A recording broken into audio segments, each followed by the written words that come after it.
cet après-midi marathon continu, troisième conférence déjà qui vous est proposée. Je ne sais pas si vous avez fait les précédentes, les ateliers et autres. C'est pas encore fini, il y a des choses après. Donc on a le plaisir aujourd'hui d'accueillir Monsieur Join de Registrip, qui est chef de projet au sein de la société, qui travaille sur des applications mobiles, mais avec une particularité, c'est qu'ils sont vraiment sur le cross-platform, multiplicité des plateformes. Aujourd'hui, tous, voilà, vous avez qui son iPhone, qui son Android, qui son Windows Phone, et chaque application normalement est native. Donc l'enjeu de la société, c'est vraiment de proposer une seule et même application qui pourrait être portée sur n'importe quel support. Donc voilà, on avait préparé ça un peu avant sur le thème, donc M. Gouin va vous présenter tout ça. Soyez bien attentifs, apprenez bien, ça vous servira de toute façon dans vos stages, alternances, même dans vos projets peut-être, sur des solutions que vous pourrez proposer à M. Sanan pour ceux qui sont avec lui en architecture des logiciels, en application mobile bien évidemment. Même dès la première année, j'en vois qui sont là présents, donc voilà, première approche. Donc plus le projet de deuxième année, vous pourrez l'aborder.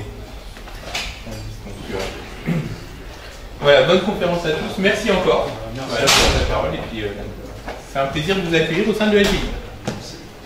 Bonjour à tous. Bonjour. Mon Jimmy Gouin, chef de projet chez Registrip. Tout d'abord, je remercie M. Lemoine pour cette convocation. Donc, mon sujet, c'est donc comment relever le défi de la multiplicité des plateformes mobiles. Donc, tout d'abord, un petit sommaire. Donc, tout d'abord, on va présenter la société. Qu'est-ce que l'on fait? Je vais vous présenter 2-3 chiffres sur les tendances actuelles des plateformes mobiles. Je vais ensuite partir sur les contraintes et les besoins des entreprises. Parce que là, Registrip, c'est pas du tout du B2C, donc c'est pas pour les consommateurs, mais on est vraiment pour les sociétés. Donc on fait vraiment des applications mobiles pour les sociétés. Et donc on a une petite particularité, c'est qu'on utilise un framework qui permet de développer des applications dans un code de haut niveau qui permet de directement déployer les solutions tant sur l'iOS que sur l'Android que sur Windows Phone. Et enfin, après, je finirai par des exemples concrets de clients. Donc tout d'abord, Registrip, qui on est? Donc on a été qualifié de jeune entreprise innovante. Donc on est soutenu par la Banque publique d'investissement et donc par la région Languedoc. Le siège social de Registrip est à Montpellier et non pas à Paris. Par contre, on a des équipes à Paris, un peu partout en France, je vais vous expliquer. Donc on est bien sûr spécialisé dans les applications mobiles. Donc nous proposons une offre de cloud qui s'appelle Mobile R2V2 qui permet à nos clients de décliner rapidement la mobilité dans les entreprises. Donc des solutions via notre cloud de transformer automatiquement des applications pour des sociétés, donc de façon très rapide. Donc on a plusieurs secteurs d'activité, l'industrie, le BTP, on travaille avec un cabinet d'avocats, on travaille aussi avec pas mal d'acteurs de la finance. Et enfin, comme je vous l'ai dit, donc on a plusieurs équipes. Donc à Paris, plutôt basées sur la partie consulting et la partie avant-vente. On a des développeurs qui sont aussi basés sur Montpellier, des ergonomes, des designers, bien sûr pour rendre une application jolie, attractive, que les utilisateurs puissent toucher à l'application sans avoir peur. Et bien sûr, on a aussi des ingénieurs et des consultants spécialisés dans l'avant-vente. Donc, tout de suite, je vais partir sur des chiffres, donc les tendances actuelles. Donc, qu'est-ce que ces deux courbes nous montrent? Donc, comme on peut lire le titre, donc Internet devient mobile et le nombre d'applications ne cesse de croître. Ce que l'on s'est aperçu, c'est que depuis 2013, en fait, on a eu deux courbes qui se sont croisées. Quelles sont ces courbes? C'est l'utilisation d'Internet. L'utilisation d'Internet est passée devant l'utilisation d'Internet par rapport au PC. Donc, avant, on utilisait beaucoup le PC pour utiliser Internet, maintenant, on utilise les smartphones, les tablettes. Et donc, les deux courbes se sont croisées. En parallèle de ça, on sait qu'on a aussi beaucoup d'applications qui sont développées de jour en jour sur les différents stores. On est passé à plus d'1 milliard d'applications si on regroupe l'ensemble des stores, que ce soit Amazon Store, Apple Store, Google Play. L'ensemble de ces applications et cette utilisation l'Internet fait que la mobilité est vraiment devenue un acteur très majeur sur le marché. On parle d'usage au préalable, mais maintenant, si je vous parle de système d'exploitation, il y a 10 ans de ça, quand on vous parlait de système d'exploitation, à quoi vous pensiez? Windows, bien sûr. Maintenant, la courbe s'inverse. Donc, on est beaucoup parti sur le mobile. Et maintenant, là, si vous regardez, en fait, là, sur les différentes années avec les différents systèmes d'exploitation, on peut voir la vague bleue, donc Windows, qui a directement envahi le marché durant toutes ces années. Et à partir d'il y a 10 ans, la mobilité est arrivée, les smartphones sont arrivés, les tablettes sont arrivées il y a de ça 5 ans. Et donc, les systèmes d'exploitation mobile ont pris le dessus sur les systèmes d'exploitation physique. Donc ça, c'est une courbe très intéressante, parce qu'on peut voir vraiment la répartition des systèmes d'exploitation.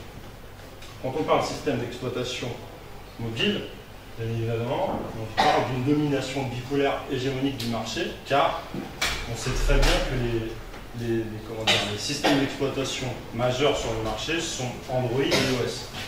On a aussi une petite partie de Windows Phone, qui est très enclin par rapport aux deux gros secteurs du marché. Donc là, c'est ce que je vous dis. Donc les 3 acteurs principaux du marché sont iOS, Android et Windows Phone. On sait que Android reste le plus vendu, malgré qu'ils font moins de marge que iOS, mais il reste le plus vendu. Et donc iOS a pris un petit peu de part de marché en fin d'année, dû à l'iPhone 6. Ces courbes-ci, donc ça c'est le marché du mobile se porte bien, mais réagit plus au niveau des leaders. Donc là, je parle maintenant des constructeurs de mobiles. Donc on peut voir sur cette courbe les différentes ventes des smartphones en millions. Donc ce qu'on peut voir, c'est que déjà, rien que sur l'année passée, on a eu plus d'1 milliard de smartphones vendus sur la dernière année passée. Donc ce qui est juste, qui était inimaginable d'être ça 5 ans. En revanche, ce que l'on peut s'apercevoir, c'est que l'on a différents constructeurs. Avant, quand on parlait de constructeurs mobiles, on pensait tout de suite Apple, Samsung. Maintenant, on a les nouveaux qui arrivent, qui interviennent, les LG, on a Huawei. Et bien sûr, là, ce que vous voyez, la petite part rose, ce sont les autres constructeurs. Et souvent, ce sont les constructeurs chinois qui prennent le marché, qui commencent à prendre le marché sur, par exemple, des autres constructeurs. Donc, on a une multiplicité de constructeurs, évidemment. Donc, c'est ce que j'explique. Donc, il y a 2 importants acteurs. En revanche, il y a les acteurs chinois qui commencent à prendre le marché, une part de marché aussi importante. Donc ça, c'était les tendances, on va dire, actuelles de la mobilité sur 3 axes. Donc c'était l'axe usage, l'axe système d'exploitation et l'axe constructeur. Parce qu'en fait, quand on fait un projet mobile, on a besoin de ces 3 axes pour déterminer en fait quelles vont être les spécificités à mettre dans telle ou telle chose. Donc, comme je vous l'ai dit, avec Distrib, nous on est une société d'applications, mais destinée aux entreprises. Quand on parle de mobilité, on pense tout de suite aux applications que l'on a sur son iPhone, sur son LG, sur ce que vous avez, ce qu'on appelle du B2C, quoi, voilà, pour le consommateur. Par contre, nous, on intervient sur la partie business, donc la partie entreprise. Ce qu'on s'aperçoit, c'est que la mobilité, il y a une grande révolution qui est faite sur les différents stores, sur Apple Store, sur Google Play. En revanche, au niveau des entreprises, c'est très embryonnaire. C'est-à-dire que les entreprises ne sont pas encore très matures dans le domaine à ce niveau-là. Donc, en effet, si on prend une référence comme le Gartner, à quoi pensent les sociétés et à quoi elles ont pensé depuis 5 ans, c'est tout leur legacy system, leur système de gestion interne. Elles n'ont pas pris le tournant de la mobilité, donc en fait, pour l'instant, elles ont vraiment un retard à rattraper et il faut les accompagner. C'est pour ça que Rich Distrib a aussi des consultants avant-vente pour essayer de transformer ces cultures d'entreprise très orientées système de gestion pour les orienter vers la mobilité et quelle est la valeur ajoutée que vont pouvoir apporter les solutions mobiles dans leur société. Donc voilà, la technologie mobile est encore très nouvelle, l'approche est complexe et la mobilité, tout le monde le sait, c'est que c'est un environnement très évolutif, donc très compliqué à maintenir, etc., avoir les bonnes compétences au bon moment. Donc après, quand on parle projet mobile, on peut partir de deux axes. L'axe, ce que l'on appelle direction métier, donc l'axe, ceux qui vont vraiment définir le besoin dans une entreprise, donc ça peut être un service RH, un service commercial, un service comptabilité. Ce sont les personnes qui vont définir les besoins. Donc ça, c'est vraiment le point de vue métier. Mais quand on interroge ces personnes, les premières questions qu'elles se posent, c'est quel va être mon ROI. Quel est le ROI? C'est le retour sur investissement. Donc quand on va déployer une solution mobile, très bien, on va la déployer, mais au bout de combien de temps cette solution va m'être rentable? Ensuite, quel gain de temps on peut attendre d'une solution mobile? Je ne sais pas. Par exemple, avant, les commerciaux allaient sur le terrain, prenaient des notes sur papier, etc. Maintenant, on va leur apporter des solutions mobiles sur tablette. Les commerciaux vont arriver chez le client, vont pouvoir saisir automatiquement des données sur la tablette et synchroniser en centrale. C'est tous ces temps qu'il faut savoir qualifier et quantifier. Parce que ce sont vraiment des atouts qu'il faut mettre en avant auprès d'une société. Et enfin, avec quelle facilité cette solution mobile sera appréhendée par les utilisateurs. On sait très bien que la mobilité, c'est quelque chose de nouveau. Dans une entreprise, il n'y a pas que des personnes qui sont technophiles. Donc il y a des fois des technophobes. C'est-à-dire que des personnes qui sont un petit peu malades quand ils voient une tablette, quand ils voient un smartphone, ils ne savent pas l'utiliser. Donc c'est pour ça que les solutions qui doivent être faites dans un sens où tout le monde peut appréhender la solution. Donc la simplifier au maximum. Donc ça, ce sont vraiment les points de vue métier qu'il faut faire passer au niveau des entreprises pour que les arguments soient bien perçus par la société. En revanche, si on prend un autre point de vue, le point de vue DSI, donc la direction des systèmes d'information, donc eux, ce ne sont pas les besoins, ce sont ceux qui vont maintenir les systèmes après coup. Donc quand on parle d'un projet mobile au sein d'une DSI, il va y avoir plusieurs axes. L'axe gestion des terminaux. Donc, comment maintenir un téléphone? Comment on va gérer la flotte de smartphones? Comment on va gérer, par exemple, si à l'intérieur de la flotte, on a une flotte iOS et une flotte Android, comment les deux, on va pouvoir les maintenir facilement, aisément au sein d'une DSI? Comment on va sécuriser ces smartphones? Imaginons, on a des commerciaux sur le terrain. Ces commerciaux se trouvent avec un smartphone, une tablette, ils ont des données sensibles à l'intérieur de ces appareils électroniques, il faut vraiment les sécuriser. Donc toute cette notion-là, il faut aussi les appréhender dans un projet mobile. Quel est le suivi d'activité? Pareil, les smartphones, les tablettes, on a tous des connexions 3G, des connexions 4G. Les consommations par utilisateur, ce sont des problématiques qu'il faut adresser, qu'il faut penser dans le... Donc ça, ce sont vraiment la partie terminaux, la partie smartphone, la partie tablette. Ensuite, il y a la partie gestion des applications. Une application peut être à différents points de vue. On peut faire une application publique, donc une application qui sera publiée sur le store Apple, qui sera publiée sur le store Google. Ce sont des applications publiques. À l'intérieur d'une société, ce sont souvent des applications qui sont orientées marketing, commercial. Ce ne sont pas des applications purement métier. À l'inverse, par exemple, je ne sais pas, une application peut être utilisée à l'intérieur d'un processus même métier d'une entreprise. Par exemple, je ne sais pas, dans le processus des ventes, l'application peut être sur un iPad pour faire, je ne sais pas, la saisie de commande automatique quand la personne est sur le terrain, le commercial est sur le terrain. Typiquement, ça va être une application dédiée métier. Donc là, c'est ce qu'on appelle, ça va être des applications qui vont être dans des stores privés. Les stores privés, ce sont des stores d'entreprise, comme des Apple Store, mais à l'intérieur des entreprises, sur une infrastructure dédiée. Et en fait, ensuite, les personnes viennent télécharger l'application à l'intérieur même de l'architecture d'entreprise.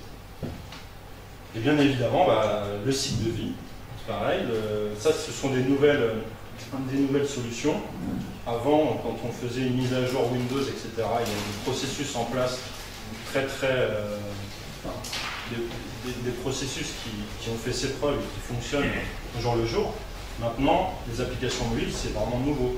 Donc il faut définir aussi toute cette notion de cycle de vie applicatif. Donc pareil, sécurité, suivi d'application. Et enfin, la gestion de l'infrastructure, là c'est pareil. Est-ce que Est-ce que l'on veut que les applications qu'on déploie soient internes à la société? Donc, est-ce que les applications vont être installées sur les serveurs de la société, ou est-ce que ça va être des applications qui vont être, à l'inverse, en mode SaaS, via du service sur Internet, où la personne se connecte à Internet pour télécharger son application? Donc ça, ce sont vraiment l'ensemble des problématiques DSI, donc des systèmes d'information, qu'une entreprise peut avoir. Donc si on confronte les deux points, on peut s'apercevoir qu'on a un vrai casse-tête. Parce que les métiers d'un côté vont exprimer des besoins sans s'occuper de la technique. La partie DSI vont, eux, avoir tout un tas d'exigences très techniques, des smartphones, des systèmes d'exploitation, etc. Comment combiner tout ça pour que ça fonctionne correctement? Et une chose importante, à moindre coût. Parce que, bien sûr, quand on arrive dans une société, il faut donner le meilleur des prix pour être concurrent face à une autre société qui fait les mêmes applications que vous. Donc, les trois axes vraiment très compliqués dans ce casse-tête, c'est par exemple le double développement. On sait très bien que dans une société, on va avoir de l'iOS, on va avoir de l'Android.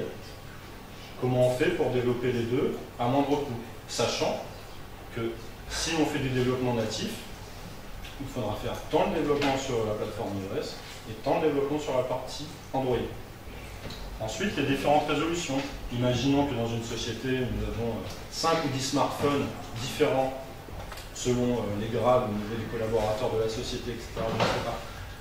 Donc ça fait 5 ou 10 téléphones différents. Ces 5 ou 10 téléphones différents, il faut que les applications soient idem sur l'ensemble des téléphones.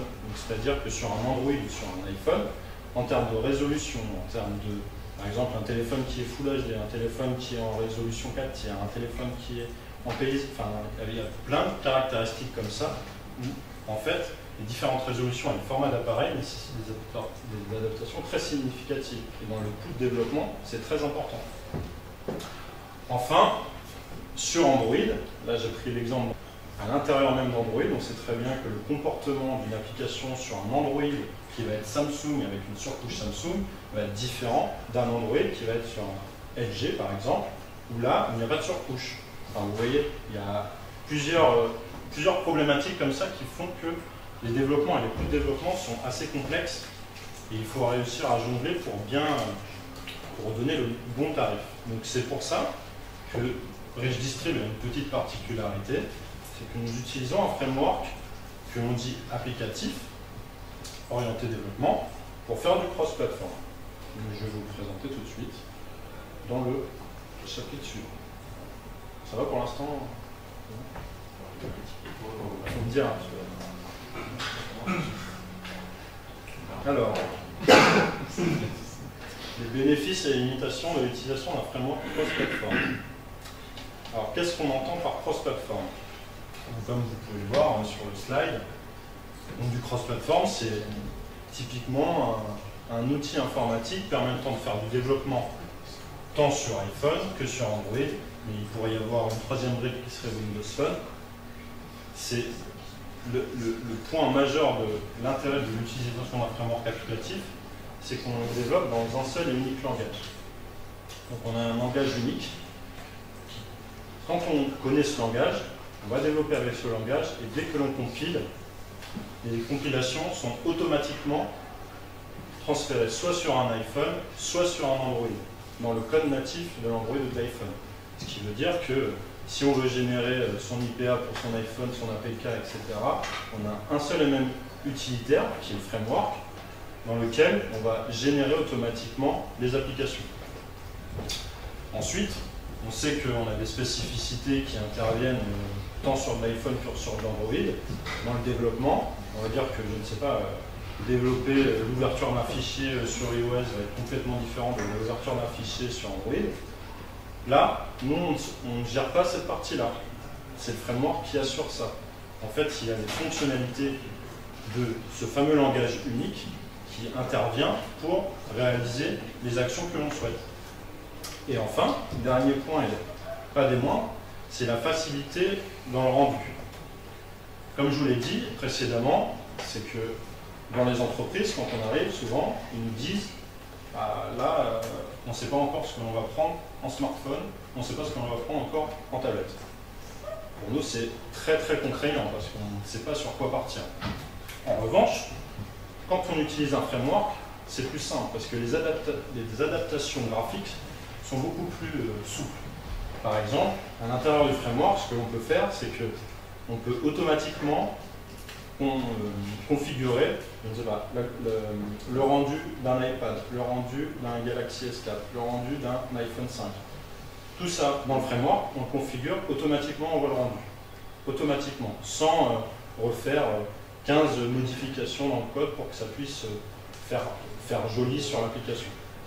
Donc ça c'est quelque chose de très important, enfin, surtout en termes de ratio, enfin, c'est vraiment très très important. Et ça c'est un des gros points du framework. Ensuite, un des intérêts du framework, c'est qu'on peut faire ce qu'on appelle du développement hybride. Donc, ce que j'entends par développement hybride, c'est donc le langage du framework, le fameux langage commun qui est interprétable tant par l'iOS que l'Android, Windows Phone, etc. Donc ce fameux langage, ce langage, on peut l'utiliser pour de nombreuses fonctionnalités très simples, des fonctionnalités éprouvées qui fonctionnent dans le temps, etc. Pas de souci. En revanche, si on veut faire des choses un peu plus exotiques, surtout dans le rendu des animations graphiques, parce que le framework, comme tout framework, évidemment, a un retard sur le natif, du fait qu'il y a des nouvelles fonctionnalités qui vont sortir nativement sur iOS, enfin, dans le Xcode, dans Java, etc. De nouvelles fonctionnalités vont sortir à ce niveau-là. Avant que ces nouvelles fonctionnalités arrivent dans le framework, il faut bien évidemment le temps du versionning du framework qui intègre ces nouvelles fonctionnalités.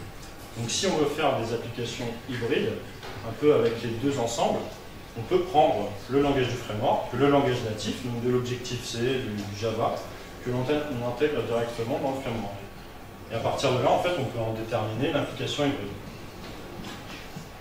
Ce qui est bien aussi, c'est qu'on peut autant coder nativement dans le framework que injecter des solutions externes. C'est-à-dire si on a des bundles, des packages externes qui sont clos avec des entrées-sorties et que l'on peut injecter automatiquement dans l'application, ça fonctionne automatiquement en faisant une injection d'un package à l'intérieur du framework. Et dans la compilation, tout se fera correctement. Une des grosses forces aussi, c'est l'interaction avec les systèmes de gestion, les SGBD. Toujours pareil, on a un seul et unique langage de programmation. Ce langage de programmation sert aussi pour discuter avec des bases de données. Donc par exemple, si on veut communiquer avec du Oracle, avec du SQL Server, avec du Access, on utilisera toujours les mêmes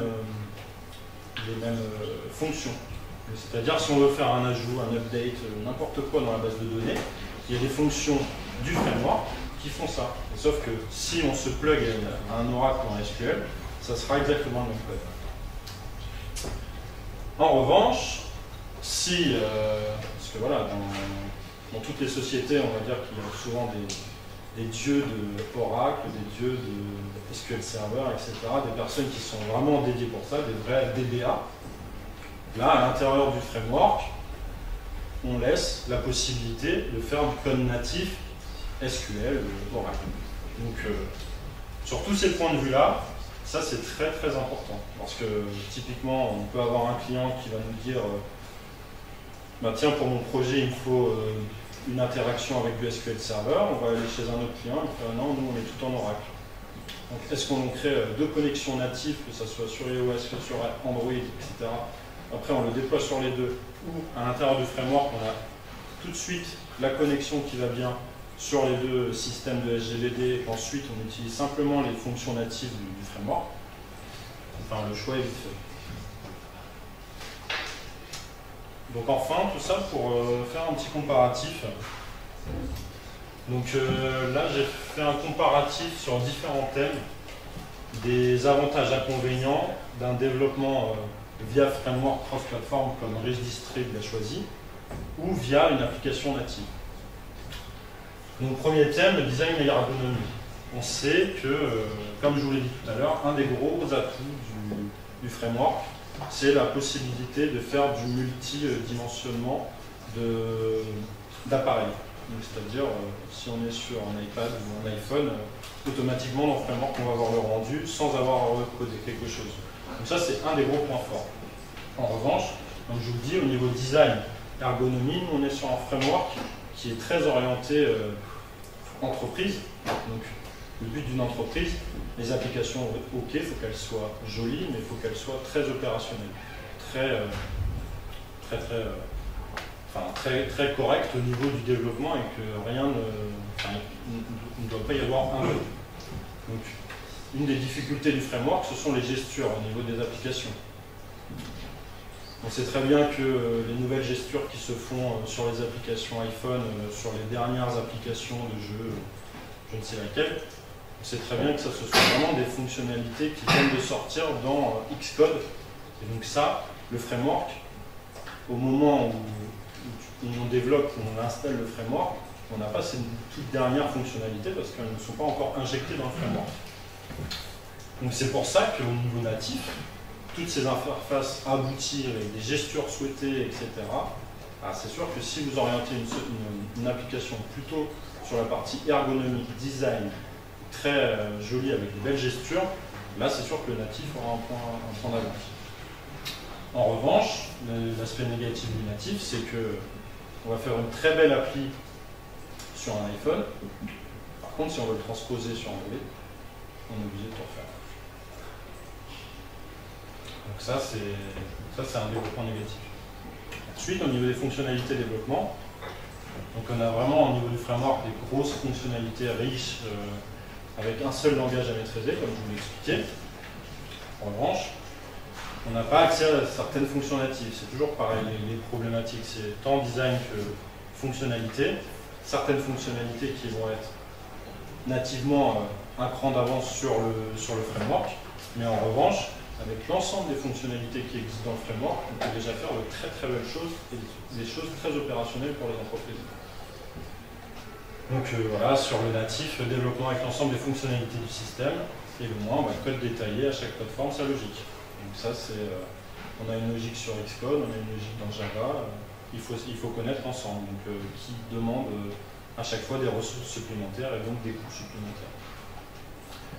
Ce que je vous ai dit tout à l'heure, juste avant, l'interopérabilité BDD, donc les bases de données. On n'est pas obligé de connaître les ordres SQL, on utilise le langage commun qui permet d'ajouter, de modifier, de supprimer les lignes, etc. D'avoir toutes les fonctionnalités de base d'un SGBD à l'intérieur du langage de programmation du framework. En revanche, sur du natif, on est obligé de développer la connexion et de bien connaître les ordres SQL ou les ordres Oracle à passer sur les deux plateformes. Enfin, au niveau du coût, parce que c'est un des axes majeurs aussi, voilà, le plus c'est une transposition quasiment instantanée d'une application.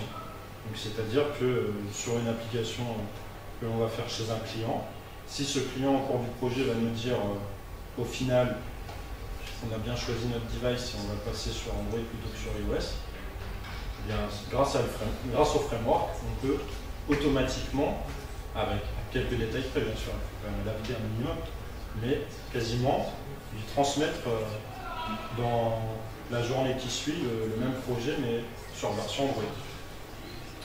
Bien évidemment, le seul point positif au niveau du coût, c'est que la licence du framework elle est payante, alors qu'on a des coûts de développement gratuits sur Xcode ou sur Java.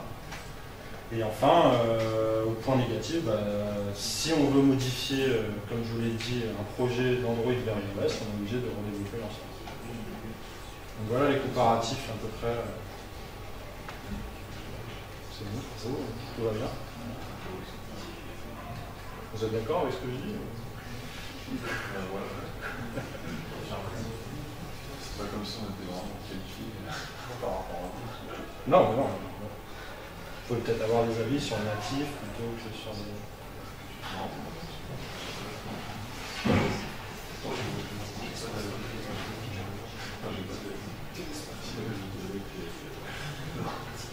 Bon, maintenant on a fait beaucoup de théories et de points.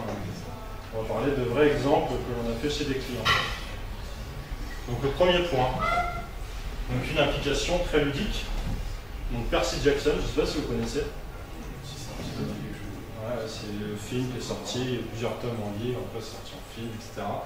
Donc pour la sortie du film, en fait, un de nos clients nous a demandé de sortir l'application mobile, tant sur Android que sur iPhone. Et après, il nous a demandé aussi une publication sur l'Amazon Store. Donc actuellement, en fait, cette application, comme je vous le précise, on est à plus de 30 000 téléchargements. Donc c'est un chiffre tout à fait correct pour une petite appli comme ça. Donc des fonctionnalités, on va dire, très simples, avec des accès à l'univers du film, enfin des bouquins, donc le personnage, le lieu, certains extraits de films, des vidéos, des maps qui s'ouvrent avec vraiment l'univers même du bouquin. L'intérêt vraiment du framework que l'on a eu, c'est que la contrainte du client que l'on avait, c'est qu'il fallait réaliser l'application dans un délai juste intenable, mais vraiment intenable. En moins d'un mois, il fallait faire l'application.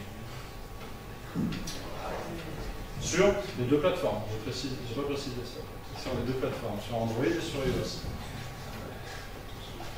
Donc là, typiquement, s'il fallait faire le développement natif sur les deux plateformes, soit on donne un coût prohibitif au client et lui n'accepte pas, soit on a des facilités de développement à l'intérieur du framework qui nous permettent de développer ça rapidement.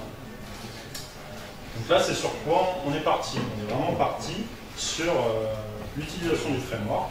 Donc et bien sûr, là, vu que c'est une application, vu que c'est sur les Google Play, Google Store, etc., ce sont des applications publiques.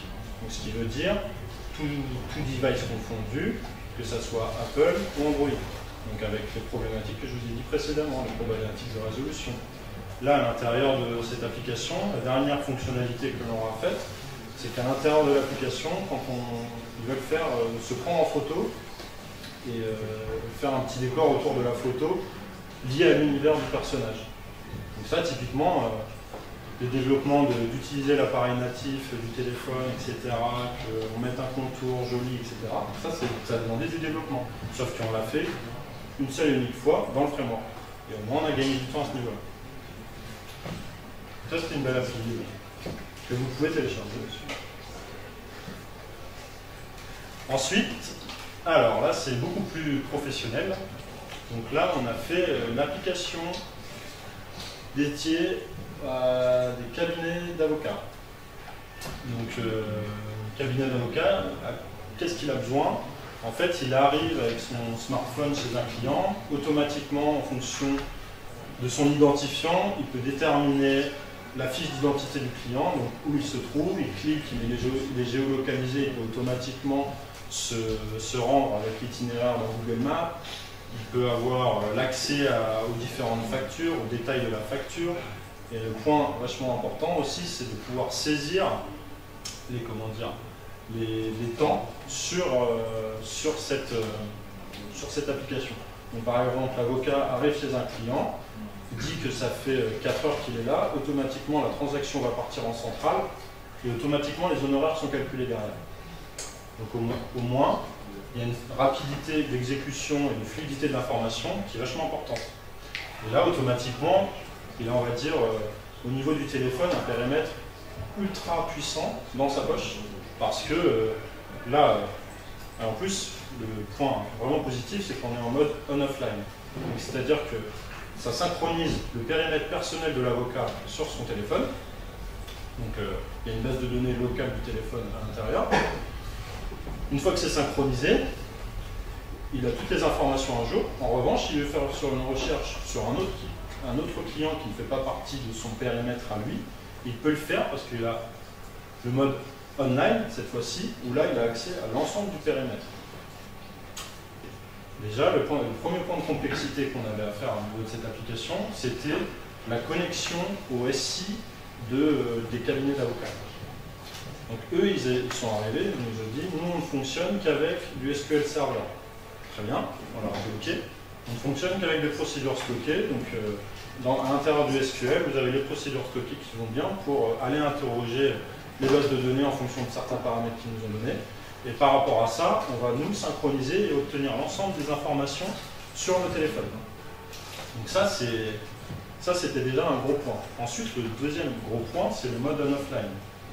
Comment on fait une transaction quand la personne est déconnectée, qu'il est en situation, on va dire, de réseau. Enfin, on a tous eu la situation quand on est dans le métro le matin et qu'on n'a pas de réseau. Comment on fait pour envoyer la transaction?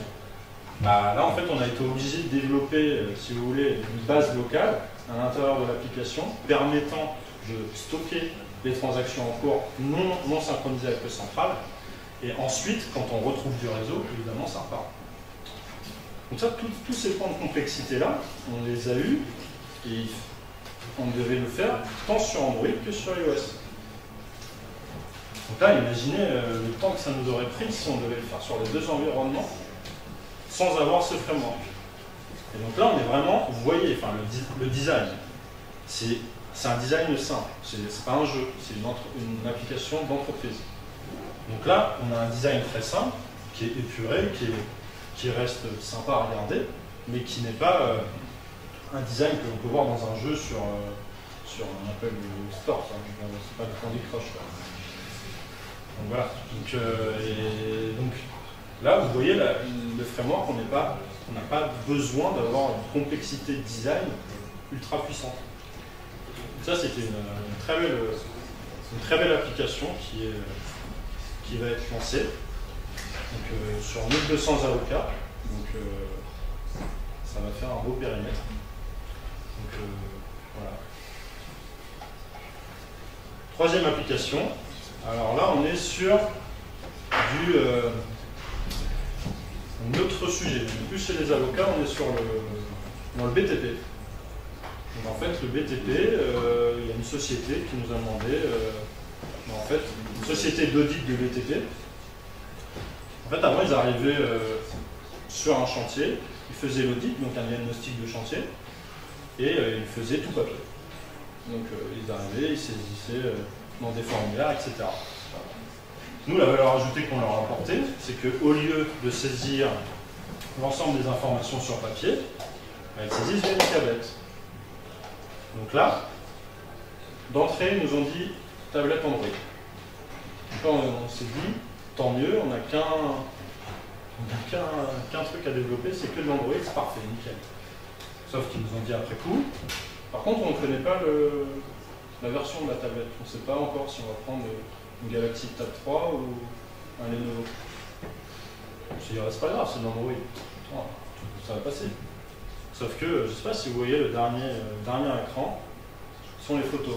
En fait, quand un conseiller diagnostique en fait, sur le chantier, il arrive sur le chantier, il sélectionne, vous voyez, un module par exemple, et là il y a tout un tas de questions par rapport au module. Alors, si c'est un travail en hauteur, si c'est de la logistique, tout un tas de questionnaires à renseigner, et à l'intérieur de ce chantier, il peut prendre des photos. Sauf que la configuration des photos entre un Samsung et un Lenovo est complètement différente. Samsung utilise ce qu'ils appellent en fait les métadonnées au niveau des photos. C'est-à-dire que quand on prend une photo, en fait, ça va prendre tout un tas de caractéristiques supplémentaires, qui va être la rotation de la photo, qui va être le capteur, qui va être l'ouverture du focal. Il va y avoir beaucoup de données, sauf que sur le Lenovo, ça n'existe pas. Donc ça veut dire que pour fournir un seul et unique APK, là c'est compliqué. Donc là, en fait, au niveau du framework, on a été obligé de mettre des conditions en fonction de dire si c'est telle tablette, on fait ça, ou si c'est telle autre, on fait ça. Donc là, c'est pareil. Là, on l'a fait grâce au framework, et là, vous voyez, c'est une des limitations peut-être du framework, mais on est arrivé à s'en sortir. Donc ça, cette application, au final, c'est un processus d'ensemble. Donc là, il n'y a pas qu'une application. Si vous avez vu, c'est pas application, j'ai mis, c'est solution professionnelle. Pourquoi? Parce que la personne saisit sur le terrain ses données, des questionnaires, il prend les photos, il peut même prendre des notes vocales, il les organise comme il le souhaite, il a des états statistiques, il a sa base de données cliente sur laquelle il peut rechercher l'ensemble de ses périmètres, et là il a un petit bouton, c'est synchronisé. quand il synchronise, il envoie toutes les informations en centrale dans le cloud chez nous, dans notre cloud perso. Il envoie toutes les informations dans le cloud. Le soir, il revient chez lui, il arrive sur le PC.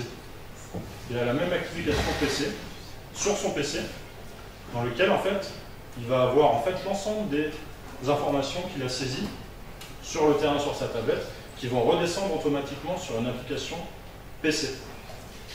En fait, à quoi ça sert?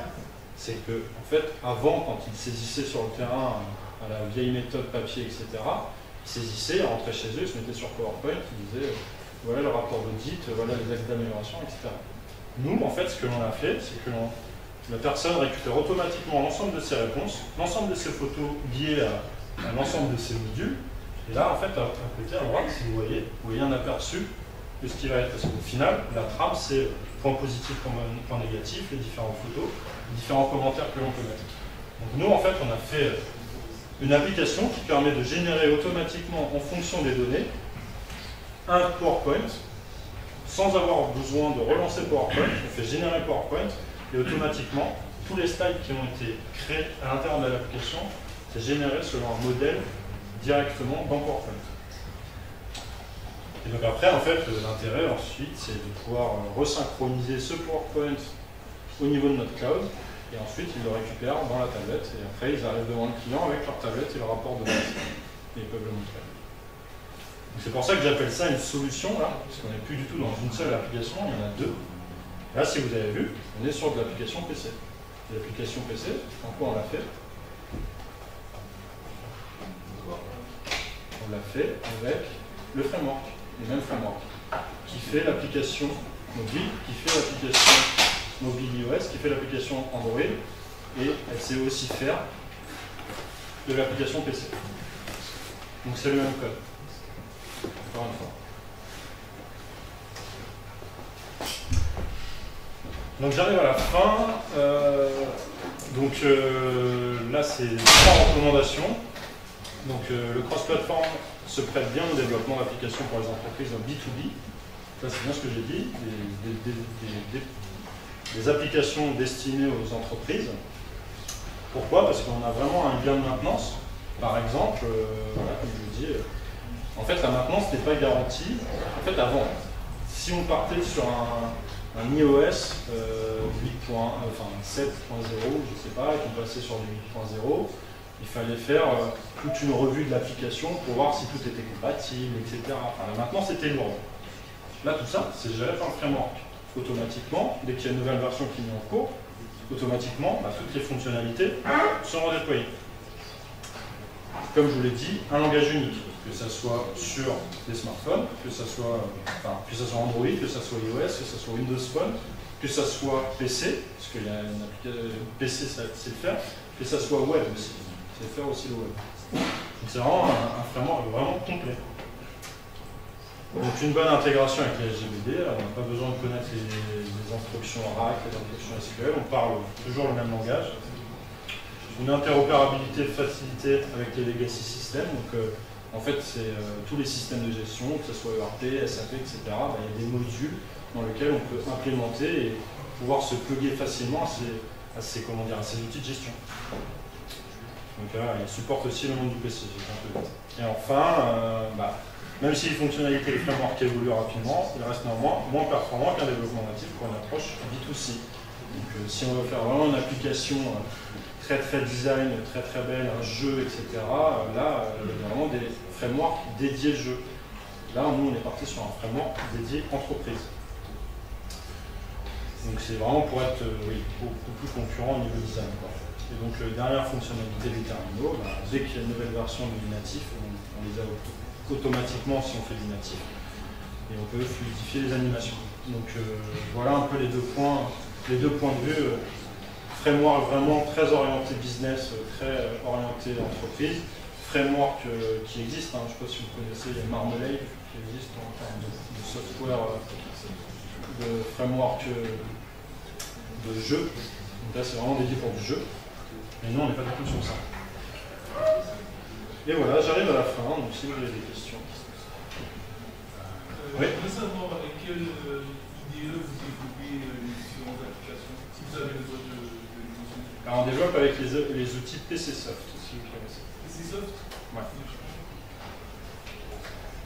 Le framework il appartient aussi à PCsoft? Ah oui, tout est à PCsoft. Nous, on n'achète que les licences. En fait. Et c'est quel langage? Ça s'appelle W langage.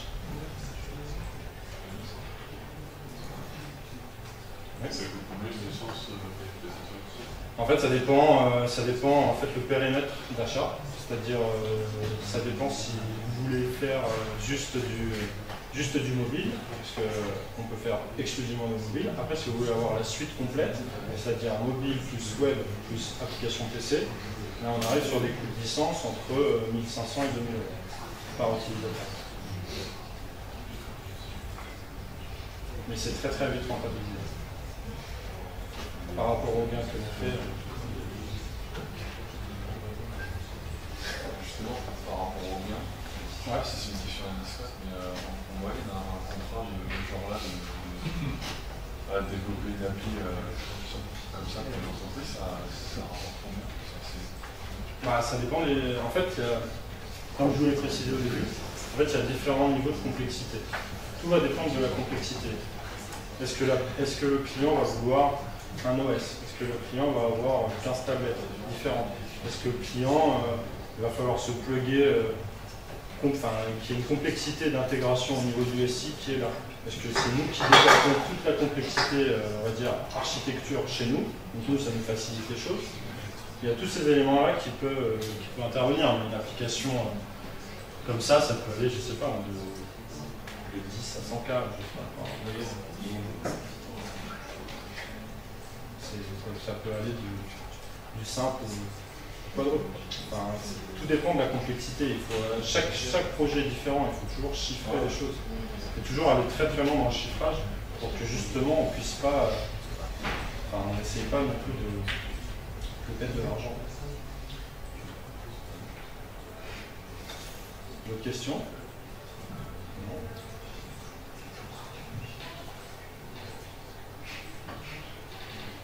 Est-ce que le sujet vous a intéressé? Oui. Sujet inconnu, Oui, voilà, après, je pense qu'actuellement vous êtes plutôt dans le développement pur et dur, peut-être. Très très technique. Ouais. Juste une question vis-à-vis de fait que c'était innové. Je ne sais pas très bien compris. En gros, par exemple, on développe en Java. Ouais. Et le truc, ça va directement s'adapter comme on pourrait développer pour iOS. Ça se remettra pour Java. Ouais. En fait, le développement hybride, ce que je disais, c'est que en fait, dans le framework, on a un langage commun. Ce langage commun, il peut faire de multiples fonctionnalités.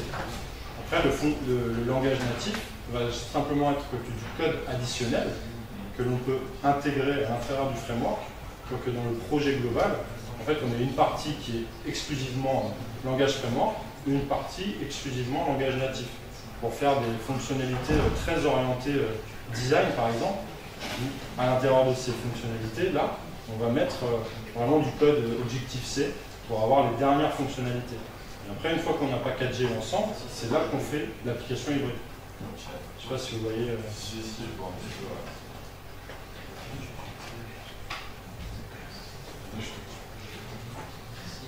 Oui. Est-ce que vous pensez que pendant les prochaines années, on va totalement faire du développement comme cross-plateforme? Si vous voyez en fait actuellement les avancées de chaque système d'exploitation, que ce soit Android, que ce soit iOS, si vous voyez en fait la multiplicité des plateformes devient de plus en plus importante.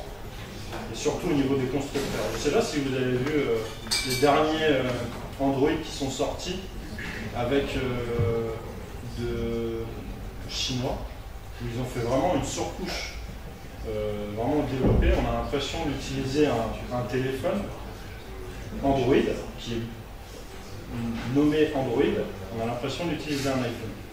Mais vraiment. Et en fait, là, c'est là qu'on s'aperçoit qu'on a une multiplicité des plateformes, une multiplicité tant constructeurs que système d'exploitation qui est vachement accru, et donc à partir de là, c'est très compliqué de dire.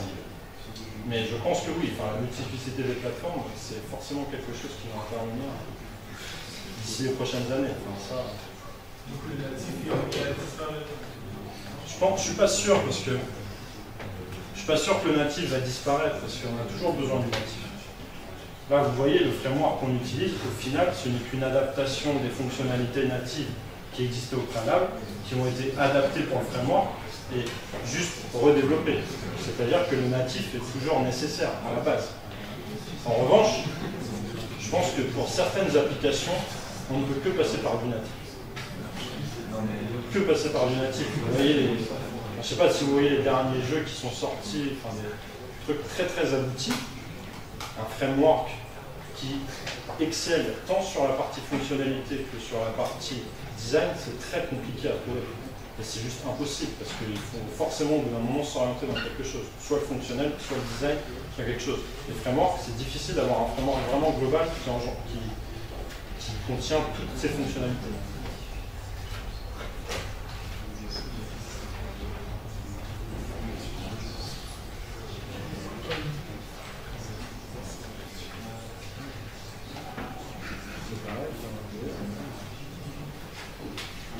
En tout cas, merci de votre attention.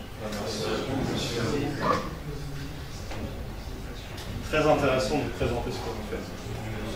On a des problématiques et c'est sympa de les partager. C'est votre travail de demain. Merci.